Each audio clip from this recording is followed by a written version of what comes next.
S, ಇನ್ನು ಮುಂದೆ ಯಾರು ಬಡ್ಡಿಗೆ ದುಡ್ಡು ಕೊಡುವ ಹಾಗಿಲ್ಲ. ಅದು ಅಧಿಕ ಬಡ್ಡಿ ಅಂತಾರಲ್ಲ, ಮೀಟರ್ ಬಡ್ಡಿ 5%, 10%, ಹೀಗೆ ಯಾರು ಕೂಡ ಬಡ್ಡಿಗೆ ದುಡ್ಡು ಕೊಡುವ ಹಾಗಿಲ್ಲ. ಬೈ ಚಾನ್ಸ್ ಕೊಟ್ಟು ವಸೂಲಿಗೆ ಹೋದ್ರೆ ಹುಷಾರಾಗಿರ್ಬೇಕಾಗತ್ತೆ. ಫೈನಾನ್ಸ್ ಆಯ್ತು, ಈಗ ಭಾರಿ ಬಡ್ಡಿಗೂ ಕೂಡ ಬ್ರೇಕ್ ಬಿದ್ದಿದೆ. ಅಧಿಕ ಬಡ್ಡಿ ವಿಧಿಸಿದ್ರೆ 10 ವರ್ಷ ಜೈಲು, 5 ಲಕ್ಷ ದಂಡ. ಏನೋ ಮೈಕ್ರೋ ಫೈನಾನ್ಸಿಗೆ ಏನು ದಂಡವನ್ನ ಅಥವಾ ಜೈಲು ಶಿಕ್ಷೆಯನ್ನ ಮಾಡಿದ್ರು, 10 ವರ್ಷ ಜೈಲು ಹಾಗೆ 5 ಲಕ್ಷ ದಂಡ ಅಂತ, ಅದು ಇಲ್ಲೂ ಕೂಡ ಅನ್ವಯಿಸುತ್ತೆ. ಫೈನಾನ್ಸ್ನವರು ಅಧಿಕ ಬಡ್ಡಿ ವಿಧಿಸಿ ತೊಂದರೆ ಕೊಡೋ ಹಾಗಿಲ್ಲ. ನಿಯಮ ಬಿಗಿಗೊಳಿಸೋದಕ್ಕೆ ರಾಜ್ಯ ಸರ್ಕಾರ ಮುಂದಾಗಿದೆ. 3 ಪ್ರಮುಖ ಕಾಯ್ದೆಗಳ ತಿದ್ದುಪಡಿಗೆ ಸಂಪುಟ ತೀರ್ಮಾನ ಮಾಡಿದೆ. ಮೈಕ್ರೋ ಫೈನಾನ್ಸ್ ಸುಗ್ರೀವಾಜ್ಞೆಗೆ ಪೂರಕವಾಗಿ ತಿದ್ದುಪಡಿ ಮಾಡಲಾಗಿದೆ. ಬಡ್ಡಿ ನಿಷೇಧ ಕಾಯ್ದೆ 2024, ಗಿರವಿದಾರರ ಅಧಿನಿಯಮ 1961, ಲೇವಾದೇವಿ ಕಾಯ್ದೆ 1961ಕ್ಕೆ ತಿದ್ದುಪಡಿ ತರೋದಕ್ಕೆ ಕ್ಯಾಬಿನೆಟ್ ನಿರ್ಧಾರ ಮಾಡಿದೆ. ಬಜೆಟ್ ಅಧಿವೇಶನದಲ್ಲೇ ತಿದ್ದುಪಡಿ ವಿಧೇಯಕಗಳ ಮಂಡನೆ ಆಗುತ್ತೆ. ಇನ್ಮುಂದೆ ಹಾಗಾದ್ರೆ ಯಾರು ಬಡ್ಡಿಗೆ ದುಡ್ಡು ತೆಗೆದುಕೊಳ್ಳುವ ಹಾಗಿಲ್ಲ, ಬಡ್ಡಿಗೆ ದುಡ್ಡು ಪಡೆಯುವಾಗಿಲ್ಲ.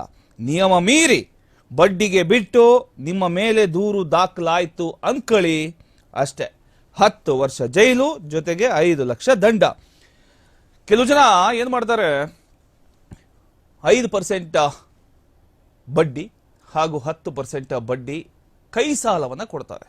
ಆದರೆ ಏನೋ ದಾಖಲೆಗಳು ಇಟ್ಕೊಳ್ಳೋದು ಕಡಿಮೆ, ಕೆಲವೊಂದು ಕಡೆ ಈ ಪ್ರಾಪರ್ಟಿ ಡಾಕ್ಯುಮೆಂಟ್ಸು ಅದು ಇದು ಅಂತ ಇಟ್ಕೊಳ್ತಾರೆ.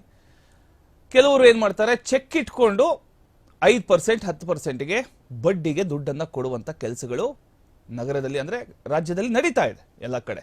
ಅಂದ್ರೆ ಸಾಲ ಪಡೆದುಕೊಳ್ಳುವಂತವರು ಅಷ್ಟೇ ಎಮರ್ಜೆನ್ಸಿಗೆ ಅಂತ ತೆಗೆದುಕೊಳ್ತಾರೆ. ಅಂದ್ರೆ ಎಷ್ಟು ಬಡ್ಡಿ, ಏನು ಎತ್ತ, ಏನು ನೋಡೋದಿಲ್ಲ. ಇದ್ರ ಬಗ್ಗೆ ಎಚ್ ಕೆ ಪಾಟೀಲ್ ಅವರು ಮಾತನಾಡಿದ್ದಾರೆ. ಏನ್ ಮಾತಾಡಿದ್ದಾರೆ ನೋಡ್ಕೊಂಬರೋಣ ಬನ್ನಿ. ಅದೇ ರೀತಿ ಸಹಕಾರ ಇಲಾಖೆಯೊಳಗೆ ಕರ್ನಾಟಕ ಅಧಿಕ ಬಡ್ಡಿ ನಿಷೇಧ ತಿದ್ದುಪಡಿ ವಿಧೇಯಕ 2025ಕ್ಕೆ ಅನುಮೋದನೆ ನೀಡುವುದರ ಬಗ್ಗೆ ಸಚಿವ ಸಂಪುಟ ಚರ್ಚೆ ಮಾಡಿತು. ಈ ವಿಧೇಯಕವನ್ನು ಸಹಿತ ನಾವು ಅನುಮೋದಿಸಿದ್ದೇವೆ. ಸಹಕಾರ ಸಂಘಗಳು, ನಿಬಂಧಕರು ಈಗಾಗಲೇ ಅಸ್ತಿತ್ವದಲ್ಲಿರ್ತಕ್ಕಂಥ ಕರ್ನಾಟಕ ಅಧಿಕ ಬಡ್ಡಿ ನಿಷೇಧ ಕಾಯ್ದೆಯನ್ನು ಮತ್ತಷ್ಟು ಬಿಗಿಗೊಳಿಸಲು ತಿದ್ದುಪಡಿ ಪ್ರಸ್ತಾಪ ಮಾಡಲಾಗಿದೆ. These are different loss. ಇದು ಸಹಕಾರ ಇಲಾಖೆಯೊಳಗೆ ಇಟ್ಟಿದ್ದು. ಆ ಸಹಕಾರ ಇಲಾಖೆಯೊಳಗಿದ್ದಂಥ ಕಾನೂನಿಗೆ ನಮ್ಮ ಸುಗ್ರೀವಾಜ್ಞೆ ಬಂದ ಮೇಲೆ ಏನು ಹೆಚ್ಚಿನ ಶಿಕ್ಷೆ, ಹೆಚ್ಚಿನ ದಂಡ ಎಲ್ಲ ಮಾಡಿದ್ವಲ್ಲ, all those are incorporated in this also.